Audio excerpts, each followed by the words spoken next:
Hi, everybody. Okay, I hope everybody's had time to get their coffee. It's going to be a pretty short lecture, but I'll try to get through it. Okay, so my name is Tran. For you guys who don't know me, I'm a PGY1, and this is my lecture. So the title of the lecture is Aum Shinrikyo, the Supreme Truth or Pharmacology of Biochemical Terrorism.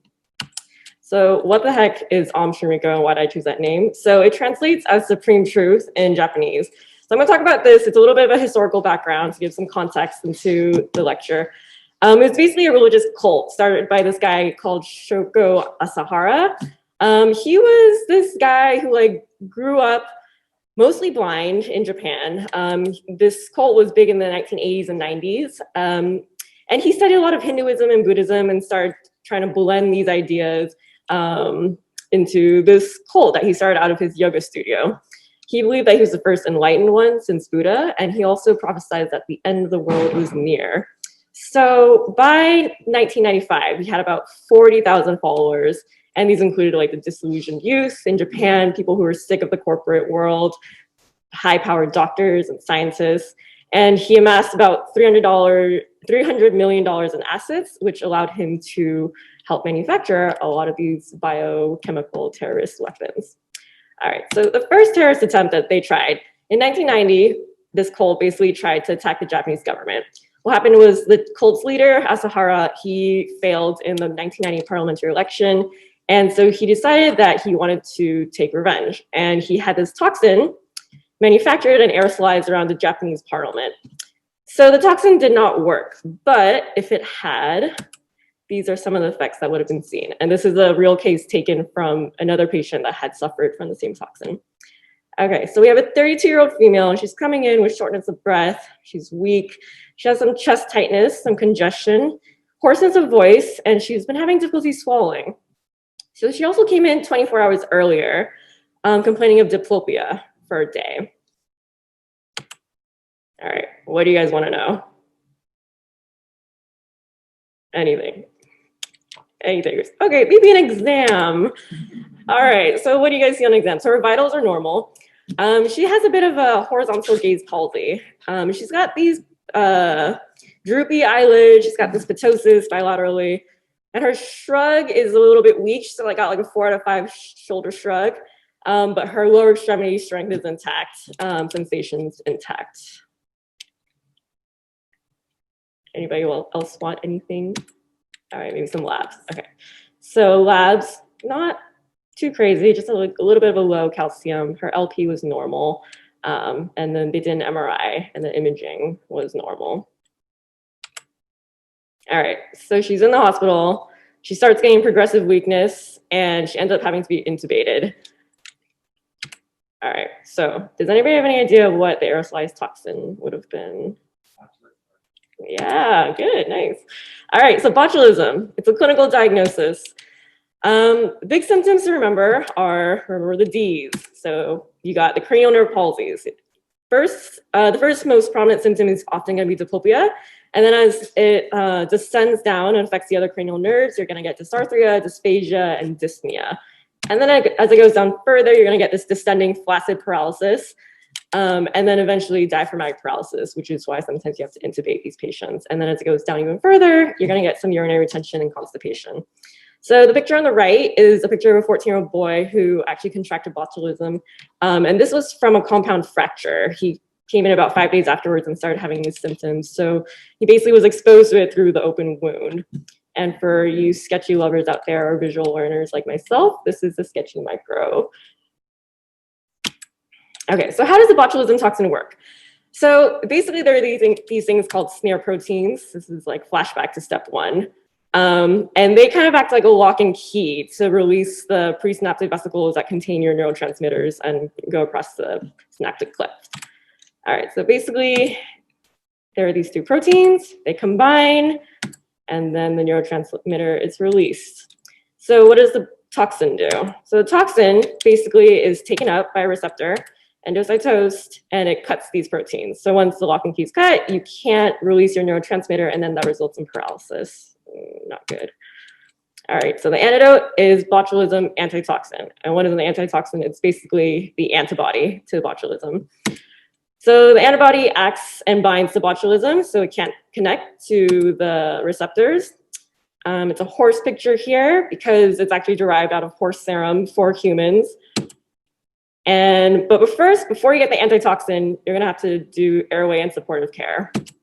All right, so the first things you have to think about are they in respiratory distress? Are they gonna need to be intubated?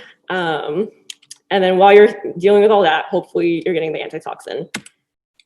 But you call for the antitoxin. Where do you get this antitoxin? The pharmacy calls you back and they're like, we don't have this on board.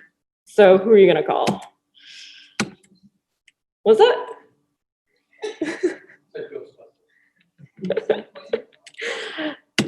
So you actually have to call your public health department. So if they're not picking up the phone for whatever reason, then you can also call the CDC and they will help direct you. But basically to get the antitoxin, you have to call the public health department and they have it in stock. So then they'll ship it over. But in the meantime, you're managing their ABCs, all that good stuff. And then you have to call the CDC for all suspected bioterrorism cases. Yeah, you can also call the New York Poison Control Center and they will help you. That's true. They probably also know where to get it. Okay, so 3 years later, Aum Shinrikyo gets upset again. So they try their second terrorism attempt. This is in 1993 in East Tokyo. They basically buy out this big building and start manufacturing this other toxin. And they start spraying it from the roof of their building and trying to basically infect the nearby neighborhoods. So it doesn't really work, but neighbors start complaining of a really gross smell, some like stomach ailments, and the death of a lot of pets. So the toxin did not have the intended effect, but if it had, and this is another real case from another patient who had been exposed to similar toxin. So you have this 73-year-old man, he's coming with fatigue. 4 days later, he gets a non-productive cough. He has some fever, rhinorrhea, and conjunctivitis. And then 3 days later, his symptoms worsen and he gets really dyspneic. He gets a persistent fever and he gets all these sweats. He has a little bit of belly pain with vomiting, and then he kind of goes in and out of these periods of confusion. What else do you guys want to know? Physical, yeah, that's a good one to start with. All right, so some other past medical history. He's not a smoker and he had like a TIA 3 months ago. But his exam. Okay, so he's a little febrile. He's a little tacky. He's breathing okay. BP's a little low and he's got conjunctival injection and some rhonchi. All right, labs. All right, so he has a normal CBC, a little hyponatremic, bit of a creatinine bump, elevated LFTs, and his O2 is a little low on the BPT. Okay, imaging. So you get a chest x-ray and it shows a left upper lobe and left lower lobe infiltrates and a left small pleural effusion. Okay, so the picture on the left is his chest x-ray, and the one on the right is of another patient who was also exposed to the same toxin. Does anybody want to take a stab at talking about the second chest x-ray?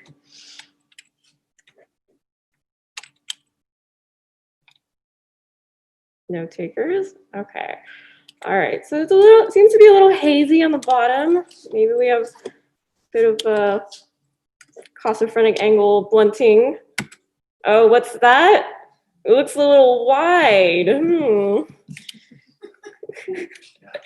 Could that be a widened mediastinum? Yes, it is. Okay, so this is anthrax. All right, so anthrax, there are 4 different ways you can get anthrax. One of the most common ones that people know of is inhalation. I'll talk about that in a little bit. But another one is also cutaneous, and you get this classic black eschar. Initially, it just kind of starts as like a little bit of erythema and edema, and then it progresses to a vesicle that ruptures, and then it forms this eschar. Another one that is less known is ingestion. So this is a picture of a rat's stomach that ingested the spores of anthrax. On the right, you'll basically see the hemorrhagic lymphadenitis that occurs, and basically your lymphoid follicles start to bleed, and then that's how that happens. And the injection is also another one, and this often happens through contaminated heroin needles. Okay, so inhalation anthrax. So what happens? You basically breathe in the spores. The smaller spores will go down into your trachea and then basically into your alveoli. There they spread to the mediastinal lymph nodes, and then they multiply. And then that's how you get the hemorrhagic mediastinitis and that widened mediastinum. So what are the symptoms you get? You kind of get a flu-like illness initially, which is the prodrome period, and then you get a little bit better, but then you go into the acute phase, and then you get a lot worse. So you're gonna get severe respiratory distress, hypoxia, shortness of breath, chest pain, you can get shock, and the mediastinitis. So a lot of times it's kind of hard to differentiate, well, there's a lot of these things you kind of get with the flu or like influenza-like illness, so how do you distinguish them? The symptoms I underlined tend to present more if you have anthrax, and they're a little bit more prominent. The nausea, vomiting, the altered mental status, the hypoxia, shortness of breath, mediastinitis, whereas in influenza-like illnesses, people have found that rhinorrhea and sore throat are often more common. And then in the 2001 outbreak that actually occurred in the US, where a bunch of post office workers were infected with this is when it was about a week after the September 11th attacks. A bunch of letters were sent out to media outlets, and post-mail office workers were infected with anthrax, up to 10 cases. But a lot of times they found that pleural effusion was a common finding within those with the inhalation anthrax. Okay, so the antidote is Cipro or Doxy. So you guys are not going to remember all the words on this slide. This is just a quick overview. Basically, the main point is, for you visual learners again, it's the Cipro and the Doxy. The doses basically vary based on the exposure. And so if you have a cutaneous exposure, it's going to be less than if you have an inhalational exposure. And who are we going to call? CDC, yeah, for bioterrorism, if you suspect it. Okay, so this is the third terrorism attack by this group, the Aum Shinrikyo. So this one was a little bit more successful on their part. So this basically happened in the Tokyo subway on March 20th, 1995. During the morning rush hour, everybody's going to work. 5 members of the Aum Shinrikyo cult carried these bags of yellow liquid into the subway. They carried them there, and then they basically pierced them with their umbrellas and left them on the floor and then left. So what happened? So one passenger reports seeing the bags, and he said that he felt like his eyes were dry, like he had strained them. Another passenger was slumped over, sweating, and then he was also vomiting in between these periods, just basically felt very unwell.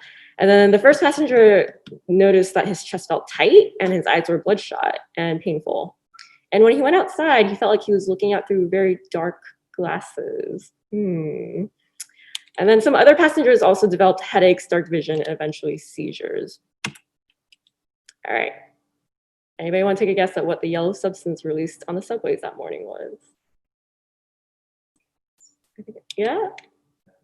Serine. Okay, so serine is from the family of organophosphates. It's basically an acetylcholinesterase inhibitor. And for those who don't remember all the biochemistry, this is a quick little diagram. So basically, serine acts on where that little star is right there. So acetylcholine is usually released in the parasympathetic system nerve terminals, reaches the other side of the receptor, and then acetylcholinesterase breaks it down, and then it's recycled. So if you have an acetylcholinesterase inhibitor, you're basically getting a cholinergic crisis because you're not able to break down the acetylcholine that's being that's triggering the nerve. And then this leads to parasympathetic overload. Dun, dun, dun. Not good. Okay, so what are the symptoms? So there are a couple of mnemonics to remember the symptoms of cholinergic crisis. So one of them is sludge, and the other one's dumbbells. Most of the symptoms on both of them are the same, but basically, this is also sketchy for those of you who remember, but everything oozes. Any orifice that you have is basically going to be oozing out liquid or whatever it has. So you're going to be salivating a lot, you're going to be crying a lot, you're going to be peeing, you're going to be going to the bathroom, you're going to be vomiting. And then some other symptoms are important to know. There are 3 particular symptoms that can kill you. Does anybody know what they are? They're known as the 3 killer bees. Bronchospasm. Yeah, okay, so the 3 killer bees to remember are bradycardia, bronchorrhea, and bronchospasm. I'm sorry if anybody's answering on Zoom, I cannot hear you. All right, and so these are some other symptoms that are also associated with acetylcholinester or acetylcholine because they also trigger the nicotinic receptors. Okay, so the antidote, it's gonna be atropine and pralidoxime. But first thing, if you're having a biochemical disaster, patient comes in, you're gonna have to decontaminate them. So put on your PPE, get rid of their clothes and shower them. And little fun factoid, latex gloves do not work against organophosphate poisoning. So you wanna get the nitrile gloves, which I think we mostly have anyways. So just something to know. And then you take care of their ABCs once you're safe and they're safe. So airway is going to be a big one here, especially because you're getting the bronchuria and the bronchospasm. So that's going to be the quickest way that they are going to die. So you want to manage their airway aggressively.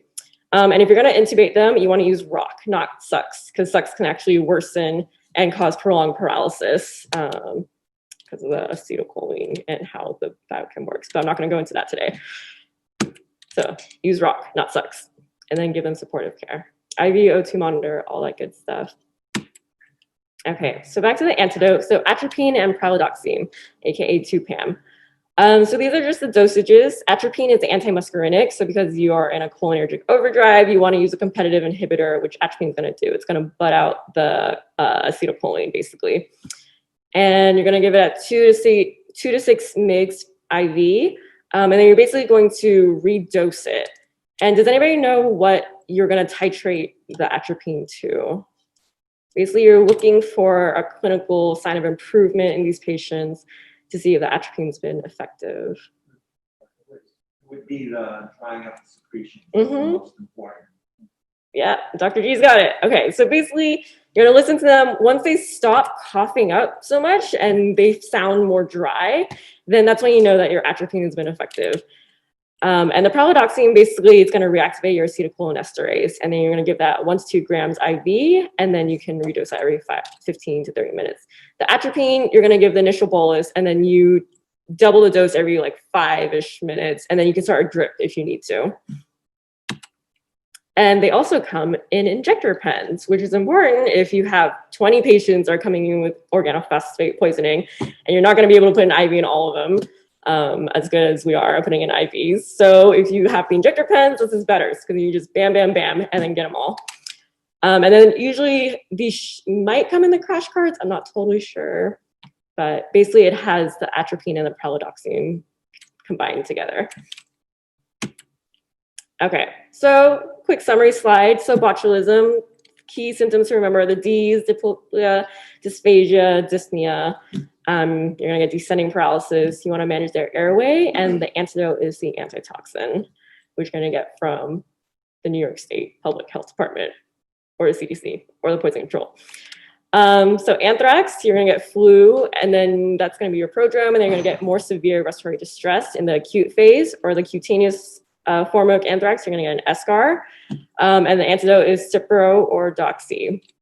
And then for serine or other classes of organophosphates, you get a cholinergic crisis, everything oozes, watch out for the killer bees, bradycardia, bronchuria, bronchospasm. You want to manage their airway, and atropine and pralidoxime are going to be your antidotes. Okay, so what ultimately happened?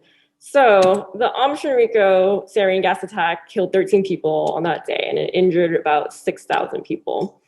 It overwhelmed a lot of hospital systems because not only the people who were being injured were going in, but it's also everybody else who was on the subway and who panicked that they were also infected. So it was a pretty big disaster.